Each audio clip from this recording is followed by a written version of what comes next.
ដឹងថ្ងៃមុខអូនប្រែយ៉ាងម៉េចត្រឹមដឹងពេលនេះ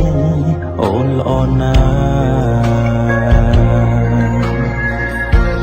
អាយុអូនធំមែនតែរកអូនចាំ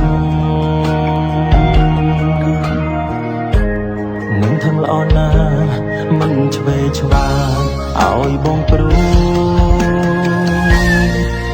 បានទេមិនឲ្យបងខ្មាំងគេបានទេកុំឲ្យអ្នកផ្សេងមើលងាយបានទេធ្វើជាមិនល្អ